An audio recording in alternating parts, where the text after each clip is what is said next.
Hello and welcome to Flutzes and Waxels, a figure skating podcast to satisfy all of your skating news, analysis, and recap needs. I'm Mary Margaret Mertzos. And I'm Alicia Mertzos, and we're sisters with a lifelong love for figure skating, practicing, watching, and discussing. So let's delve deep into what's happened in the skating world this week. So we are continuing on with our coverage of the first senior Grand Prix event of the season. Yeah. It still feels weird that we're actually in the midst of it. It feels really weird. I am not ready. Yeah, number 2 is almost starting. Yep, 3 days. Yep. But we are going to take this episode to talk about all of the men. And This was definitely a weird men's event for sure. Yeah. It could have gone in a whole lot of different ways. There were lots of really interesting sort of up-and-coming skaters and lots who we've seen good things in the past and seen not so great things in the past. It was a very contentious one, according to Twitter. We'll get into it. Yeah, there was lots of drama online. I get it. We will get into it, I promise. But let's start with the least contentious part of this entire event. Yes. Nathan Chen winning by a clean 41 points. Largest margin in Skate America history. Yeah.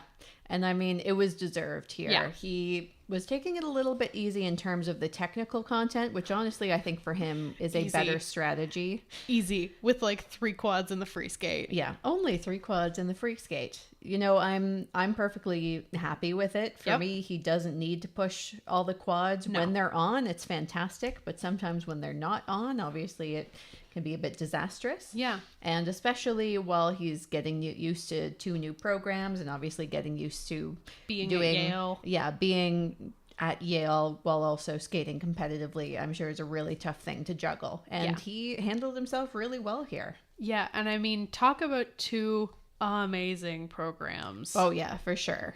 That's the other thing too, is I kind of didn't want these programs to be ruined by jumping errors. Yeah. Because, so let's first give a shout out to the choreographers. Yep. 2 amazing Canadian ice dancers. Yep. 2 of our favorites. Shaylin Bourne for the short, and Marie-France Dubray and Sam Chouinard for the free dance. And both of them doing some amazing things. They and both so have really... different. Yeah, they both sort of picked up on different sides of Nathan's skating personality and lets him show off really a more fun side to his skating that we haven't really seen from him in a long while. Maybe when he was a junior, like with the Michael Jackson program, but that was a long while ago and we haven't really seen it in his senior career. It was nice to see him just looking like he was having a blast out there. He did not stop smiling through that entire short program, which is so weird. He doesn't do that. He's, you know, we've talked about the Marina Zueva Nathan, which is, you know, serious and contemporary ballet and, you know, getting the job done. And then there was last year's modern dance. Yeah, iteration. Modern dance, quirky, weird, but kind of dark. Yeah. And then this year, starting with Caravan for the short program. It's, as soon as I heard it, I thought that's a really weird choice. I don't really know what to think about it. It's bold. It is. It's definitely different from anything we've seen from him again in his senior career. Yeah. But it really works for him. Yeah. It's a little wild in the music. I'd say more than a little. It is very wild. Yeah. Which Nathan has this uncanny ability to be both wild and perfectly in control of every movement. Yeah. Which is why this music, while risky, is perfect for him. Mm-hmm. And Shay has done some amazing stuff with that choreography. Yes. We do have one quibble with it, and for me, it is something that impeded my enjoyment a little bit, is Shaylin does so much stuff with shoulder movements in all of her choreography, but especially with Nathan. And the costume he was wearing here, that vest is really stiff and ill-fitting. And ill-fitting, and it really rides up in the back, which makes it look like his shoulders are up to his neck the entire program, which is, you know, not allowing him to show, because you can see that he is doing interesting things with his shoulders, but because they're disguised. And the vest is up so high that it just looks like he's skating with his shoulders around his ears the whole time. Yeah, he really has so much going on, and it was like, just throw the vest over the boards, skate in the white button down and black slacks. Or, you know, just a more body fitting, one of the Vera Wang ones from last year. I really think for that, get a stretchy vest instead of like a silk back vest. Well, that's the thing. You need something that's going to move with you and not, because that in the back especially was really just stiff and didn't move nicely. Yeah, and it didn't look like it fit him from the off. Yeah. It looked like he went into like a men's suit store, grabbed one off the rack at random and left. As opposed to a skating costume, which is usually custom made, custom fitted. Yeah, and meant for serious movement, which he's doing here. Especially with choreography as complex as Shay's, where you've got head and neck and shoulder movements. Yep. They're all getting lost with the vest. Yeah. That really, for me, that's the one thing I'd like to see improved, but I'm really excited for both of these programs. We saw at the Japan Open that the free skate had a lot of potential, and it was good to see it actually skated well here. Yeah, and basically clean. Yeah, it was close enough to clean. Yeah. Honestly, if he does this all season, I would be perfectly happy. Yeah. I don't need anything more than this basically all season. I mean, I imagine he's going to try and put in more content, but really this, 3 quads is substantial enough. Yep. And, if he wants to put one more in there, that's probably doable by the end of the season without throwing too much off, I would imagine. Yeah, I mean, really the only thing he's got to work on in that free skate is getting some of those levels. Yeah. He did only get a level 2 on the step sequence and the final spin. Yeah. So get your levels. Yep. I'm sure Marie-France Debray is not very happy with you for getting a level 2 on that step sequence. That's a big no-no. Because you must have missed some of the nuance in that step sequence or you would have gotten a level 4. Yeah, Marie-France Debray does not choreograph level 2 step sequences. She does ice dance. We know that she can do a men's It's probably a level 12 step sequence. Yeah. So there is no excuse for getting a level 2. Yeah. That's just little things, but I was honestly kind of surprised at how confident he was looking here, because I was really nervous with, trying to balance school and skating. It's a tough thing. It is. We'll see if he can continue on with that balance. Please continue. I mean, the thing with university is it gets harder before it gets easier. Yep. So we'll see what happens. Yeah. But this was definitely a good start to his season for sure. But before we move on, we need to talk about the elephant in the room. Get a haircut. Yeah, it's not. And wash your hair. It looked very messy. I was not a fan. It did that thing, when you have really greasy hair and you've had it in a ponytail and you flip your hair over to sort of get some volume in it and like half of it falls forward and the other half stays. Yeah. It was doing that through the entire program and I just kept thinking, ugh, this is so gross. Yeah, it was a little bit distracting. It fit a bit more with the short where everything was a little wild, but even with that, let's look a little bit more polished next time out. A little bit. Get a haircut, wash your hair. I know you're in university, but don't go that far. Please. These are just little things. We're just asking for little things. Because everything else was fantastic. We need to complain about the little things. And you can come at me on Twitter, those of you who like the hair. Yeah, not a fan. No, not at all. You were not going to win me over on that one. I don't think I'm ever going to like the hair. Yeah, it's... Generally speaking, looking polished on the ice is a good thing. Yep. It's a rare person who can pull off a messy hairdo. Unless you're going for Misha G and the hot pink hair. Yeah. Or Kevin Reynolds and his iconic hair. Not the one he had here. His Sochi fluff piece hair. Yes. There was a whole fluff piece from the Sochi Olympics about Kevin Reynolds' hair. I forgot about that. Yeah. Go. I'm sure it's on YouTube if you want to find it. Oh, God. I forgot about that. Yeah. But in general, nice hair that has movement, but not this much movement, is a good choice. Yeah. Let's move on. To Team Old? Yep. The rest of our podium is, well, not quite over 30, but 1 over and 1 approaching, which it is good to see that you can actually, have some longevity. We had Mikhail Bergina finishing second. 2 of his best skates in a really long time. Yeah, and I mean, it was really such a shame about the short program because I was a bit worried for him. He started out with a fantastic quad sow triple toe. And then with a pop on the flip immediately afterwards, like, where's your head at? The free skate was a lot more consistent, though. Yeah. And it's good to see him, looking strong and looking generally pretty confident, pop flip aside. Mm-hmm. You know what? With him, I'll take one popped flip. Yeah. I would have preferred you have done it in the free skate over the short program. Yeah, because here it didn't hurt too much, but in another competition, it definitely could. Yes. Also, don't get 2 Vs on your flying change combination spin. Yeah, there have been lots of spin issues this whole event and this whole season. So to be fair, the tech panel here was ruthless. They were really tough with everybody. The under rotations, the edge calls, the step sequences, and the spins. Yep. They were ruthless end to end. Yeah. Yeah, everybody felt the brunt of it. So it wasn't like he was the only one, for sure. There were lots of Vs this weekend. Yeah. It hurt my soul. Well, and it's good to see him, getting into the sort of classic rock free skate as well. He obviously enjoys it. He belongs in the dad rock category. Yeah. I mean, you may as well embrace it at this point. Be who you are. Yeah. Don't try to fake it. Embrace your inner dad rock.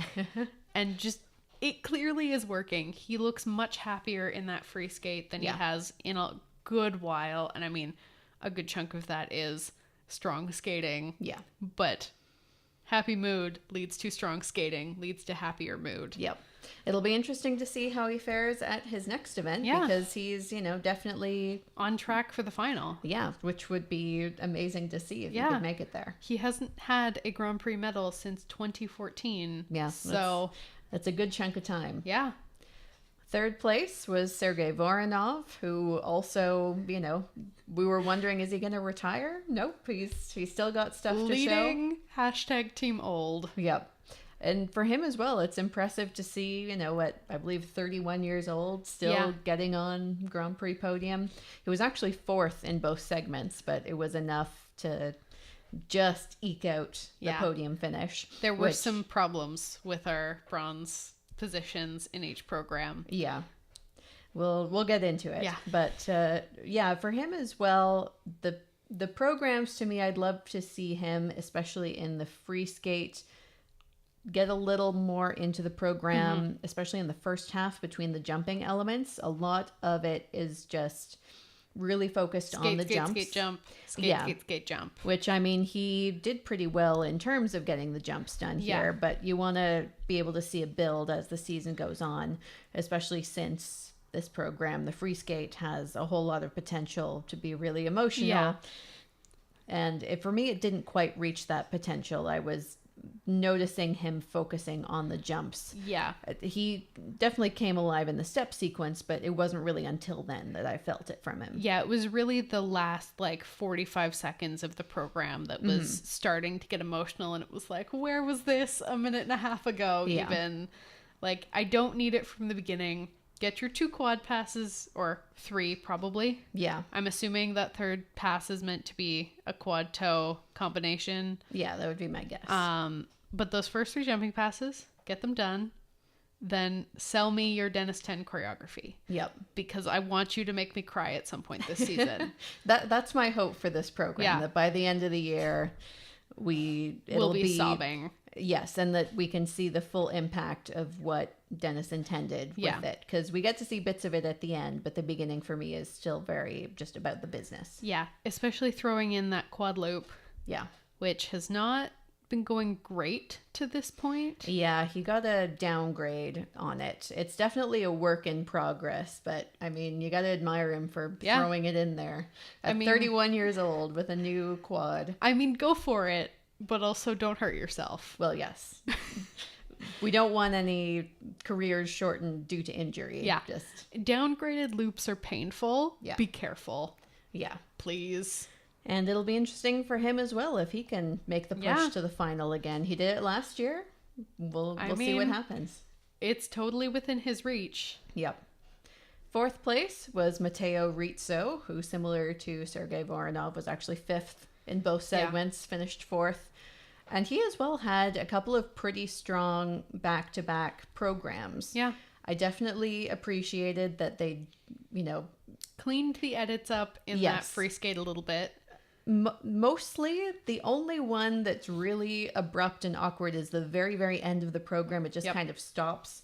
That one, you need to do something. You're almost there. You fixed most of it. Yeah. Just the end is kind of the most important of the music edit. So let's get that one right. Yeah, if we had fixed just the end, I would be happier. Yeah. It still just feels rather abrupt and going, oh, okay, so it's over now. Yeah, it doesn't give him the dramatic flourish that I would love for him to have, especially on a day like this one where he had a really strong free skate. Some of the best quads and triple axels we've seen from him ever. He had an issue on the second triple axel, but the first one, in combination was clean. The quad toe to open got the under rotation call, but in a lot of competitions would not have. Yeah, I mean, it's still a very new jump for him, and he's still clearly not fully confident in it. But I mean, you gotta put it in and have these mistakes happen. But it's good to see that even with that, the rest of the program was generally pretty clean. Yeah. Second triple axel notwithstanding. It was a really good outing for him. And it really does go to show that with the new sort of scoring points distribution, going easier but clean can do wonders for you. I mean, it is going to be hard to win anything with only one quad, but not impossible. Well, and also, especially in the Grand Prix, I mean, it got him really close to the podium here. Yeah. He was, a little more than half a point off of third place with one quad. Yeah. I mean, and a downgraded triple axel. Yeah. If he had rotated that triple axel, he would have been on the podium. Yeah. And that is the thing. He's, especially since he had sort of a half junior, half senior season last year. Yeah. This is his first real senior season. Yeah, full senior and first senior Grand Prix season. This is definitely a great way to start it. I guess the senior Grand Prix don't really contain any pressure when you've already been to the Olympics. Yeah. Well, and he's taking it much easier in terms of the number of competitions this year, so I'm sure that also helps. Yes. Fifth place was Vincent Zhou, Time to get into some drama. Yep, who was also less than a point off of third place here, sixth in the short program and actually third in the free, but it just wasn't quite enough. 6/100ths behind Matteo Rizzo. Yep. Well, and the biggest shame of it all, a lot of people, and we'll get into under rotation calls, a lot of people were discussing whether he should have gotten certain under rotations, but honestly, all he would have needed to do was start on time in his short program. Yep. He got a 1 point late start deduction for starting too late in the program. That would have been enough for third place. That's all it would have taken. Yeah. Like, we saw under rotations from just about everybody in this competition. Yeah. Everybody got it across literally all three jumping disciplines. Yeah. There were under rotation calls for almost everybody. Yeah. And Vincent had more than most, but he was also trying the most quads. Yeah. And they were also the most questionable quads for the most part. I mean, that is the thing that is a little confusing to me. I don't know if this is his best strategy. It would have been last year. When they were being a bit more forgiving. Basically, the new rule change means that if you're right on that quarter rotation under, it's an under rotation. Yeah, whereas before they would give you the benefit of the doubt, and you need to be just slightly over that quarter under. Basically, they've just said our benchmark of dead on a quarter, we've switched from skater's benefit to under rotation. Yeah, and Vincent had a tendency to land a lot of his quads right around that quarter under. Yeah. And so now, being that he lands so frequently on that dead on quarter under, they are checking every one of them because all of his quads looked under in real time. Yeah. Well, I would say the quad LUTs in the short program I thought was borderline. I personally might have given it to him. Yes. But that was about the only one. But it did look under in real time, which is why they looked at it, which was the point that I was getting to, was they looked at everything because everything looked under in real time.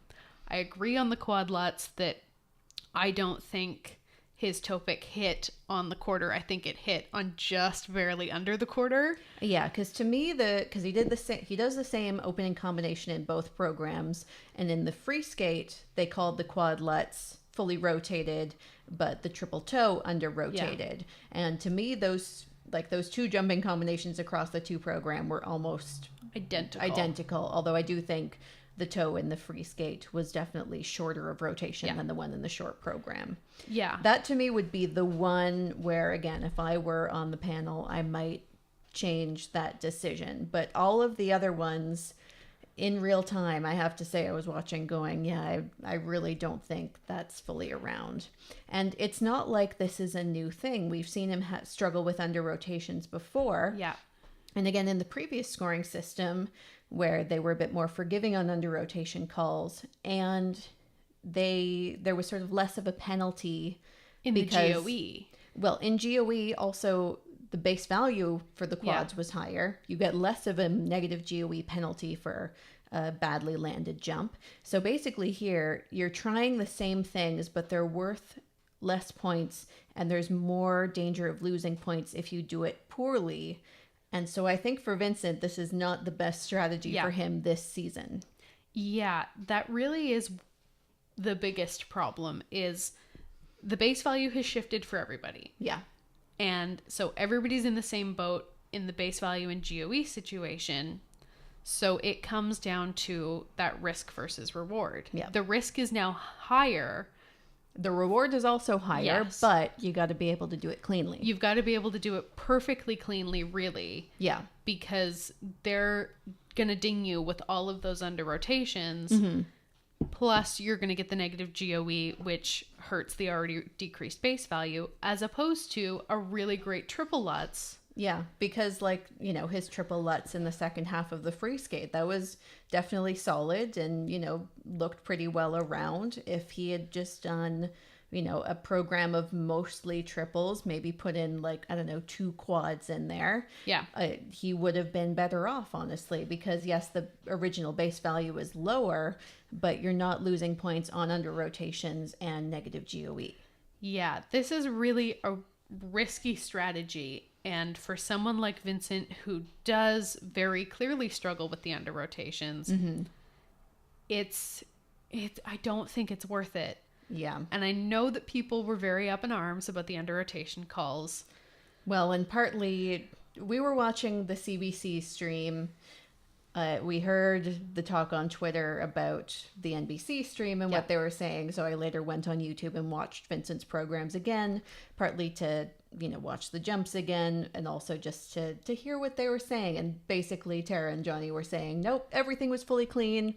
There was one jump, I think, that they said, okay, that one was under. I think it was the triple axel. But no, everything else was just fine. And it was not. We were watching live and sitting on our couch together going, oh no, on those jumping passes, because we could see, again, top trademarks for the under rotation. Number 1 is snow flying. And number 2 is if you have that really fast sort of hook right at the end where you sort of do a quick turn on the ice. And it's subtle, but it's fast enough that you can see, especially that free leg whipping around. Mm-hmm. If you see their body whipping around about a quarter turn, that generally means under rotated. Yeah. And we saw hooks and snow on every single quad and most of the triple axles. Yeah.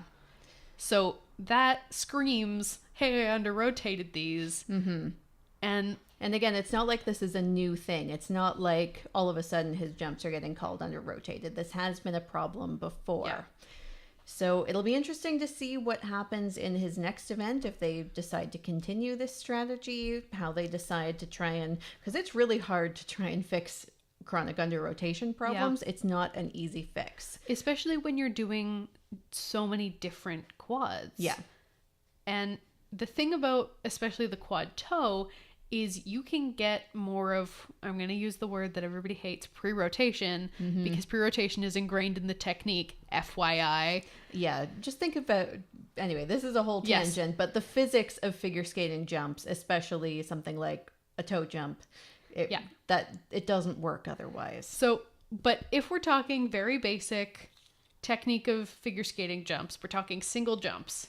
Your sow and your toe are a half rotation. They are not a full rotation at the single jump level. So what does that mean? It means that a quad toe is actually 3.5 rotations. Ever so slightly more than 3.5 rotations. Yeah. It's like 3 like, and again, the 5/8. The physics of it all means that if you don't have that tiny bit of rotation while your pick is in the ice for the toe, or you're going to go straight up and straight down. Yeah.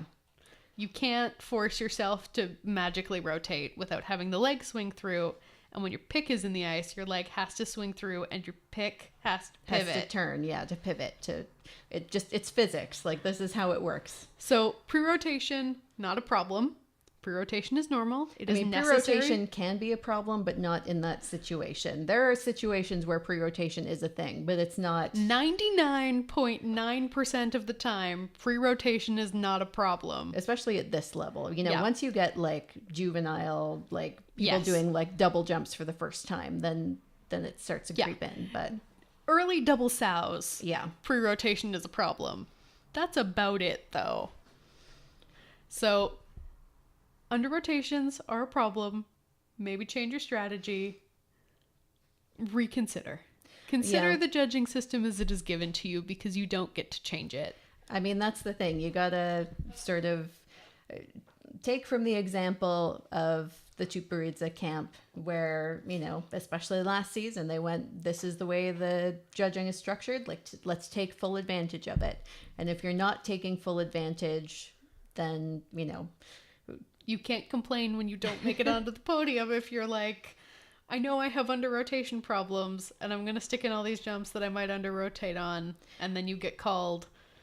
Well, and it sucks, but the shame of it is that, I do like these programs for him. I think they work pretty well. And if he was just doing an easier jump layout, I think he very easily could have been on the podium here and possibly an even closer second place. I think it's well as within his capabilities. And if you're going to include some quads in there, you want to either do few of them, knowing that you might get an under rotation, but you're going to practice it, or, put in lots of work to deal with the under rotations before putting it in competition. It's hard. And under rotations are not something you can just magically fix. No. But that means that in the meantime, you have to pick your strategy. Yeah. So we will see for the next event what his strategy is, but obviously he was a bit disappointed with the result here. Sixth place here was Nam Nguyen from Canada, who had a really rough short program, but at least was able to come back much stronger in the free skate, which was good to see. I was a little worried after that short program, not going to lie, but he recovered really well. Yeah. He is looking sort of more consistent so far this season generally. Still, some mistakes popping in, still some spin level issues and things like that that I would love to see fixed. Especially that flying change combination spin level 1. Honey, we can't get level 1s. Yeah, that's, again, just banking on those points that you don't have to worry about as much, because the spins and step sequences should be easier as long as you put in the work at home. Yeah, the work at home on them. Yeah, jumps come and go. Your spin and step sequence levels usually shouldn't. Level 2s on both of the step sequences, not great. Yeah. Level 1 on that flying change combination spin. Please fix it right now. Well, and it'll be interesting to see, because he does have back-to-back competitions. We'll be seeing him in just a few days. We'll be counting those rotations in practice. Yep.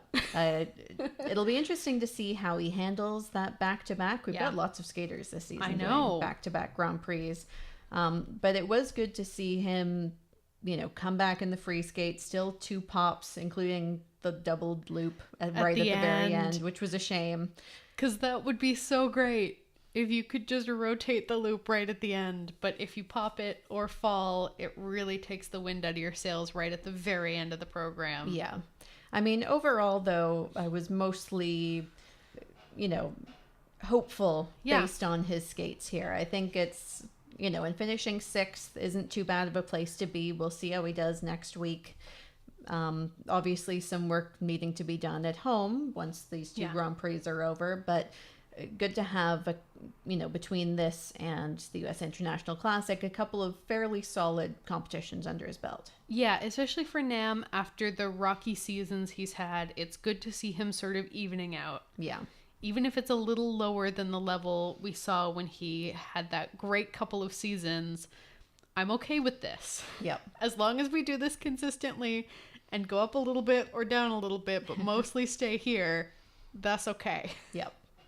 7th place was Julian Gigi from Malaysia, who had a fantastic short program. Amazing short program. I was really kind of gutted for him that he wasn't in second after the short program, especially since Brigina had that popped flip. And Julian was totally clean, fantastic skate, and what a great way to start off your senior Grand Prix. He's had 2 really strong short programs at the Autumn Classic and here. Yeah. With some really nice quad sows. Yeah. Unfortunately, the free skate, both weeks he sort of struggled with that free skate. And I do wonder if a little bit of it is nerves, because obviously here especially, he was in podium position coming in. I'm sure he did not expect to be. This was his first Grand Prix. I think it's safe to say that Julian was not expecting to be in podium position after the short program. Yeah, and obviously opening up with a popped axle and then just a natural popped single toe on the end. Yeah, we need to talk about that combination, because I was really worried about that combination. I thought for sure he was going to do too many, because it didn't really look like a single toe. It was, but it was clearly a reflexive, like, oh my God, I'm going to trip. My toe pick just hit the ice. Yep. Let me avoid falling because this is already bad enough. Yeah.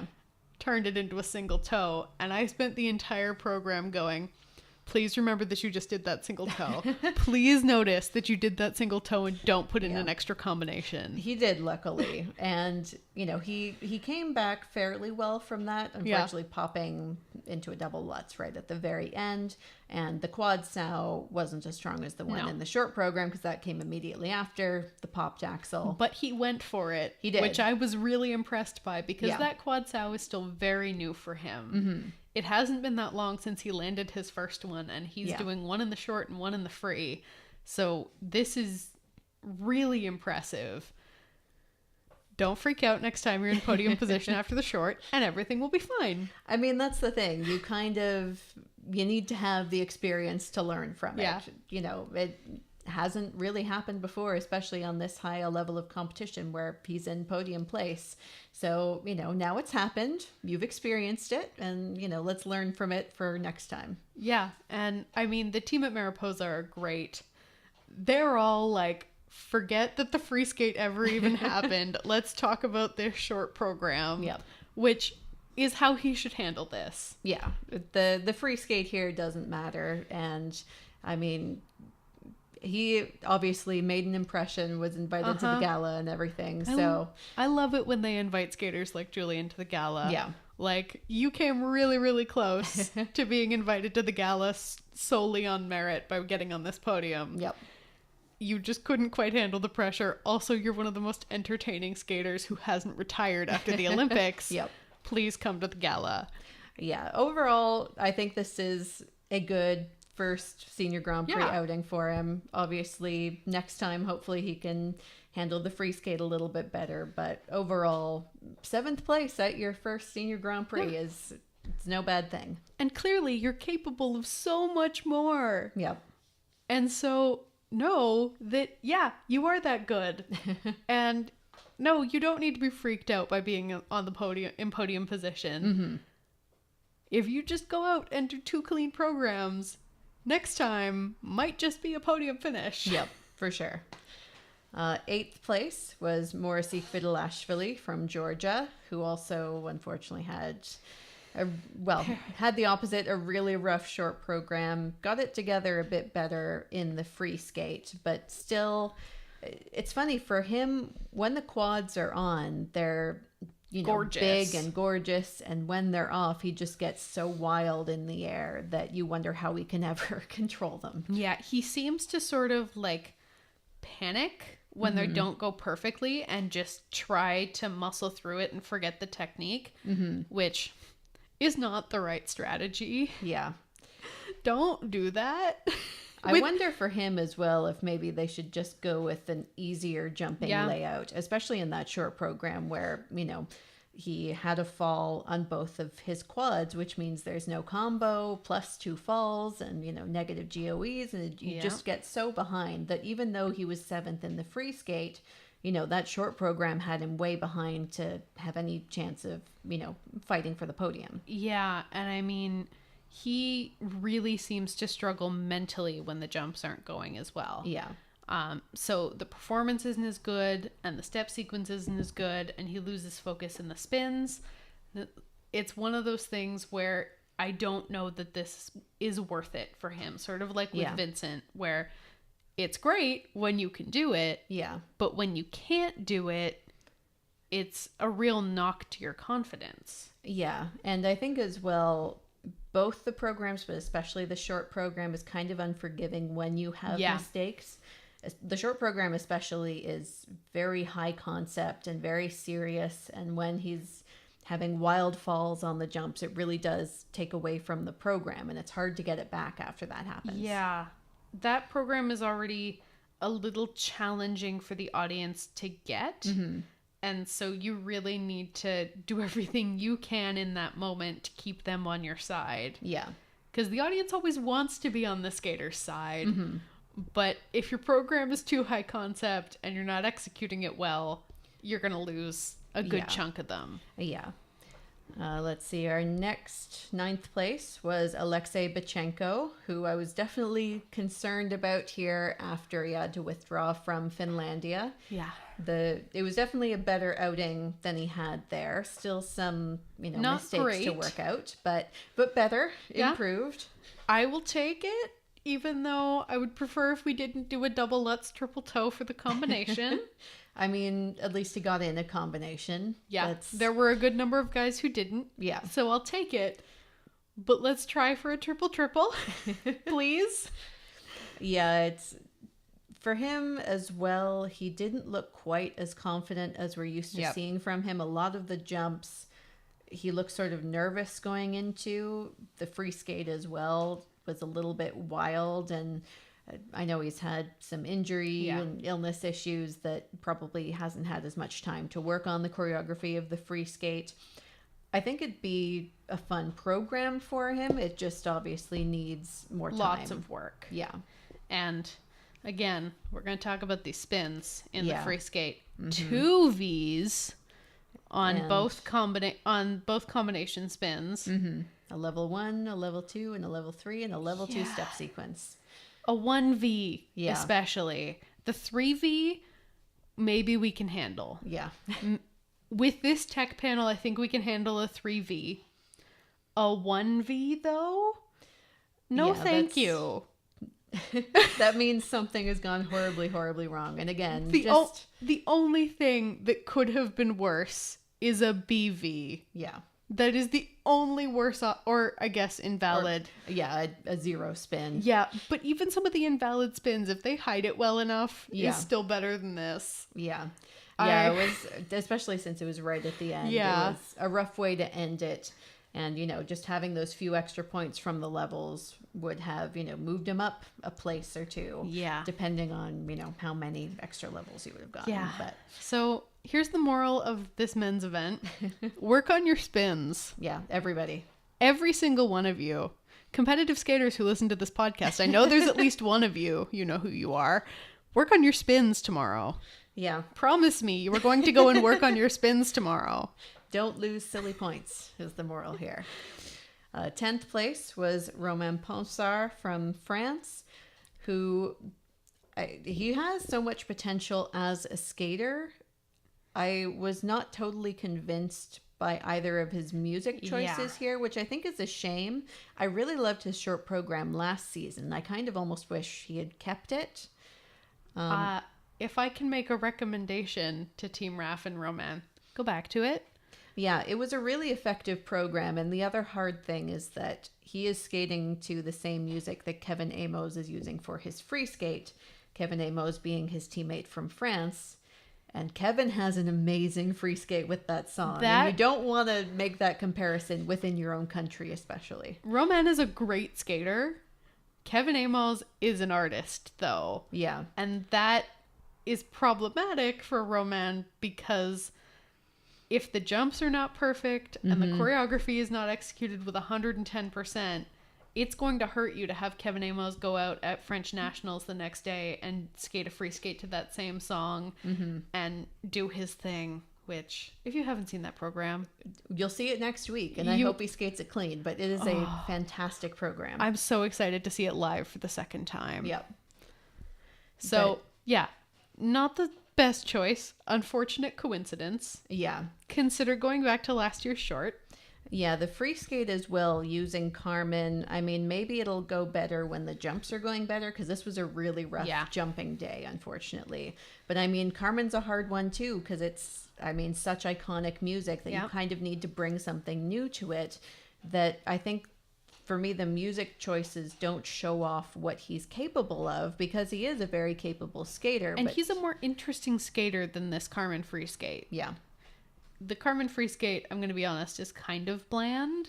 Well, and to be fair, that might just be, again, he was having a really rough jump day and was not giving his all to the choreography. Yes. So, yes, hopefully it is better than it appeared this weekend.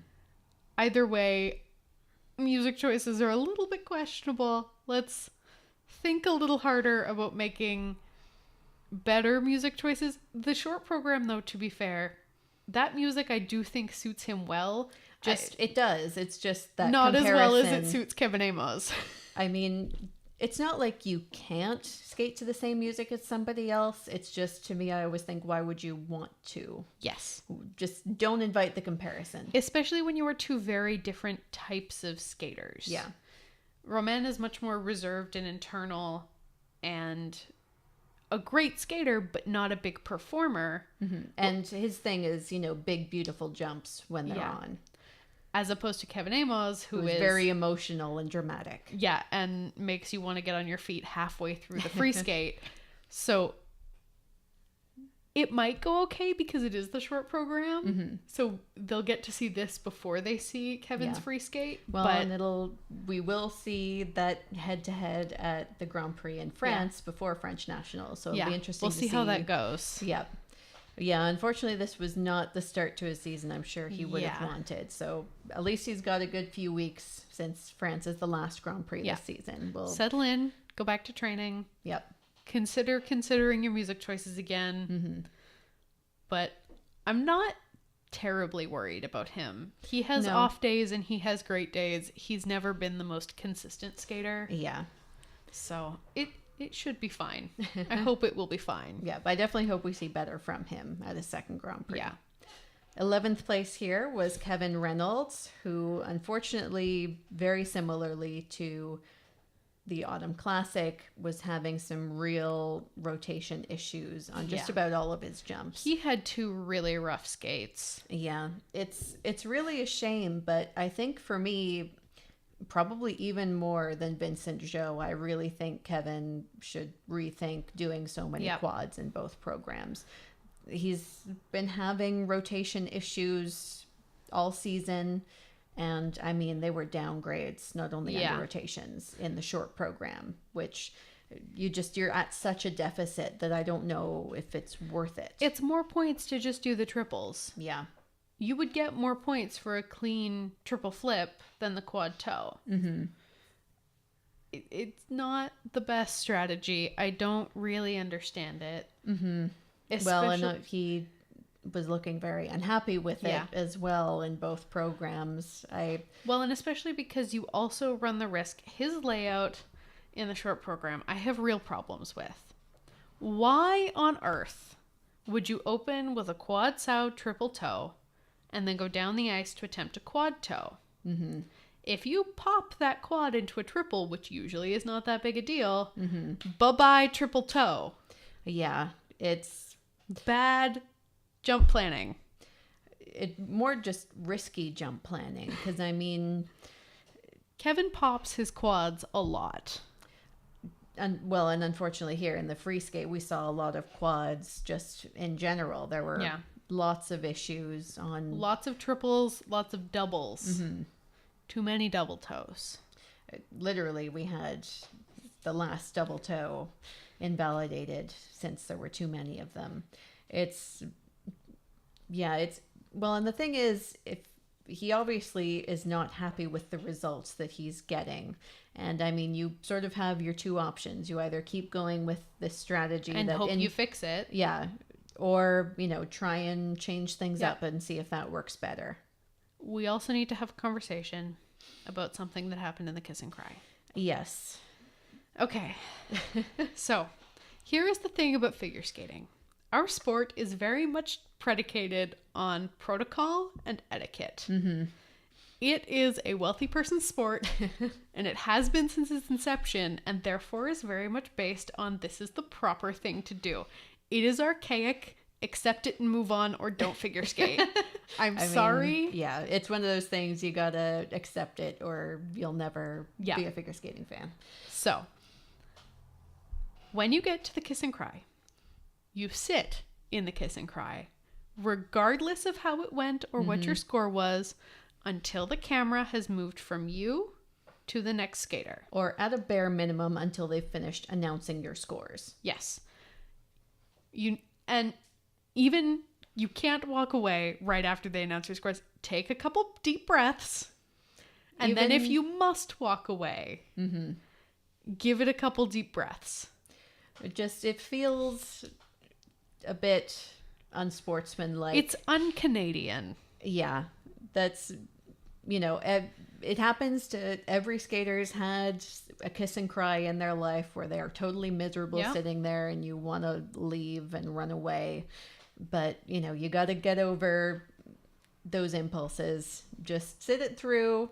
Even if you want to sit with a giant frown on your face. Even if you want to sit with your face in your hands and not look up, that is fine. But you stay there and you wait, because here's the thing. Walking away before the judges have announced their scores, which if you missed it is what Kevin did, looks like you are intentionally disrespecting the judges. And it's now happened twice this season. Yeah, he has a tendency to walk away as quickly as possible when he has a bad skate. And I get the inclination. I feel for you, bro, but you can't do it, because the thing is, especially at Skate America, every figure skating fan in the world is watching. Mm-hmm. We are all watching you do this. It's one thing to do it at the Autumn Classic because it's just on the internet and it's only the diehards who are watching you. But at a Grand Prix, when it is being broadcast on international television, you've got to wait it out. Suck it up. Sit there. Also, don't leave your poor coach behind. Yeah. Because it just makes it awkward for everybody. She did not want to walk away before it was time. But she wasn't going to sit there. Poor Joanne was not going to sit there in the kiss and cry by herself. I mean, also, you were kind of lucky that the cameraman didn't just follow you as you left. I almost expected them to. They usually do. Usually do. If it was Japan, they would have. Yeah. Even in Canada, they would have. And do you really want them following you off the ice? I don't think you really do. No. Because here's the thing. You want to be able to sit in the kiss and cry and be miserable and sad for yourself. And then walk away and do whatever you need to do to be angry. If the camera is following you, you cannot, especially after having walked away too soon, get angry. Yeah. Not okay. It's just, I never like when it happens, and at least it happens fairly rarely. It's not like I enjoy seeing people miserable in the kiss and cry, but just to show that bit of, respect to the judges and the audience who are here to watch you. And maybe they'll even, try and cheer you on and go, be supportive. But you don't let them be supportive if you just leave. Yeah. The crowd wants to be like, no, it's okay. Yeah. You're okay. It's fine. But you didn't let them. Yeah. Just don't do that. Okay, guys? I really hope just next time, because next time it will be in Japan. So let's not have this happen again, please. Do not do it in Japan. Oh boy. Do you want to make some people angry, Kevin? Walking out of the kiss and cry too early in Japan is a recipe for getting people angry at you. Yeah.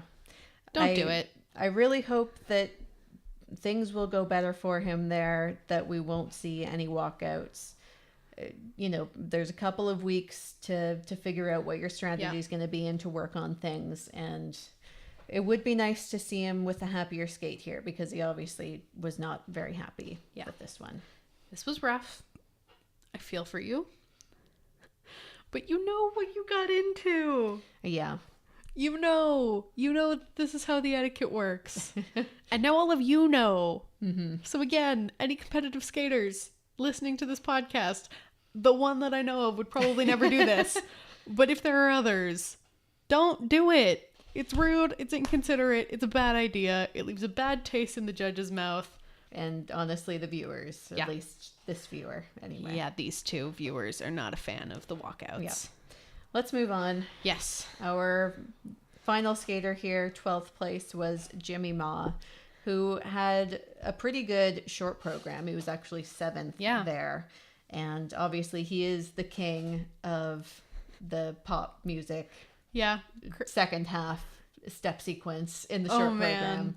I mean, it's a lot of fun. It gets the crowd on your side. It's a great way to make people remember you. Yep. And you can feel the crowd going, wait, he's skating to classical music? I thought he was the turn down for what guy? And then the second half of his program starts and everybody loses their minds. Yep. Well, because he as well is obviously a great performer, has some of the most engaging step sequences. He didn't get as high of a level as I'm sure he would have wanted, but they get the crowd going. Yeah. And for him, that's a big part of, boosting himself up, getting the PCS up, all of that stuff. Unfortunately, the free skate was pretty rough in terms of the jumps, which was a real shame. We saw him skate this much better at the U.S. International Classic, but I do wonder if, this is his first senior Grand Prix. I wonder if the pressure got to him a little bit. Yeah, and especially being, he was in 7th after that short program, and he absolutely could have moved up a place or two. Yeah. And being at home at your first senior Grand Prix in a place where you've already had your viral moment, which is weird. It's a little like Matteo Rizzo going to the Olympics before his first senior Grand Prix. Yeah. It's like you've done things backwards. Yeah. And so where for Matteo, it was like, now there's no pressure. I already skated at the Olympics. I don't care anymore. For Jimmy, it was a little like, everybody expects me to be great and entertaining and do this great thing and have another viral moment. And I've got to do this. Mm-hmm. And it's hard. It is. And I think it, started going a little bit badly with, he had an issue with the quad toe at the start of the free skate. I almost wonder if, because at U.S. International Classic, he had a 0 toe where it was just a total failure to launch and was a disaster. But he'd skated pretty well after that. I almost wonder if that helped him a little bit. Maybe let's not do, again, Jimmy Ma, maybe don't go for the quads. Yeah, I think for him that might, I understand why he's putting it in. You want to continue to build your skating, but it might be easier just to skate clean with something you're confident in. Or to flip the first two jumping passes, do the triple loop to open, and then go to the quad toe so you have that that warm-up jump. I just nailed that triple loop. I'm amazing. And then go down the ice and do your quad toe. Yeah. As opposed to doing the quad toe, falling, and then going, okay, now I've got to catch up and get this triple loop done. And am I going to get too swingy and am I going to fall on my face? Well, and also the other thing for him was getting in the combinations, because he only did one combination in this free skate. All of those landings were not good. Yeah, and then having pops and falls, and it spiraled, unfortunately, which he for me was the exemplar of somebody who had a really bad skate and was not very happy in the kiss and cry, but at least, staying there allowed the audience to, applaud him, and, you were good. It's fine. You're fine. Everything's okay. Yep. Which is, when a crowd gets really enthusiastic because your score is coming up, they're doing two things. 1, they're trying to make sure that you don't hear how bad your score is. Yeah. And 2, they're trying to be like, no, everything's fine. It's fine. Yep. You're fine. You were great. It's fine. Don't worry about it. Yeah. And, he at least seemed to, appreciate the crowd in that moment. Yeah, exactly. And it was good to see him, because again, he had his head in his hands for a while, look up and go, okay, thank you all. It was not the most enthusiastic thanks. Yeah. But he did it, and that's what's important. Exactly. Just, skating lessons and life lessons for everybody. In general. Even when it's a bad day, it doesn't hurt to be pleasant. Yeah. You don't have to be super happy-go-lucky, but be pleasant. People will like you better. From your Canadian skating fans. Yeah, that sounds really Canadian. I didn't even think about that until I said it. I mean, it is who we are. You just gotta go with it. Embrace the Canadian stereotype. Yep. All right. So what was your highlight from this men's event here? I think I have to give it to Matteo Rizzo. I am really loving him again this season. I'm excited for his season. I hope he is able to do well this year. He's doing some really strong jumps. He's got the great performance. If we can fix that music edit, it'll be 2 great programs. Yep. It's almost there. Yeah. Just that one last music cut. Yep. Whatever music editor you sent it to last time didn't do a good enough job. Fix it again. You're almost there. But you're so close. Yep. And I'm really excited for him. Yep. I have to say, both of Chen's programs really excited me here. And I'm excited to see them both grow over the season. And hopefully see that short program with a better fitting costume so we can fully appreciate all the things he's doing. Shay, call him and tell him that he's ruining your choreography by wearing an ill-fitting vest. Because it kind of is in a way. It kind of is. Get him to fix the vest. Just, something form-fitting. I legitimately don't care what it is. Yep. It could be wear a black t-shirt. Yeah. I don't care. Shay, go to Yale, take him for a haircut, and to get a new vest. Or just anybody. Yeah. Yeah. Somebody take him for a haircut and to get something to replace the vest. A new vest. Yep. That's all you need. A different top. I don't care. Something. Yep. Please. And we'll all be happy. Yeah. Or at least we will. Yeah. Apparently there are people who like the haircut. I don't understand those people. To each their own, I guess. And in terms of the weekly Waxel, I think the biggest stupid mistake that made the biggest difference was Vincent Joe's late start in the short program. That 1 point deduction literally was the difference between being on the podium and not. Yep. Don't start late. Yep. I'm sure there was a counter somewhere. Yeah. All you had to do was look up. Yep. Just don't take too much time when you're about to start, because that literally could be the difference, and you don't want that to be the difference. Lots of lessons for our competitive skaters listening to us. Yep. All right. So let's wrap up here. That went a little longer than I was expecting, but we had lots to say. So yes, we will be coming back shortly with the rest of Skate America. And then, of course, we will be at Skate Canada next week. So if you're there, come find us. And also subscribe to our YouTube channel, which is where you will find the podcasts first. Yeah. Something will wind up in the regular place.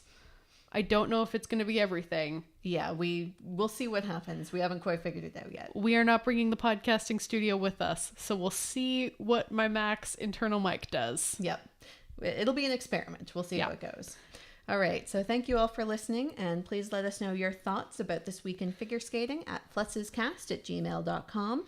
You can also follow us at Flutzescast on Facebook, Twitter, and Instagram for even more skating content. Check out our website, flutzescast.wordpress.com, for episode guides and other fun stuff. And if you like what we do, consider leaving us a review wherever you're listening. We'll be back very shortly with the rest of Skate America, but until then, keep a watchful eye out for those Flutzes and Waxels skating fans.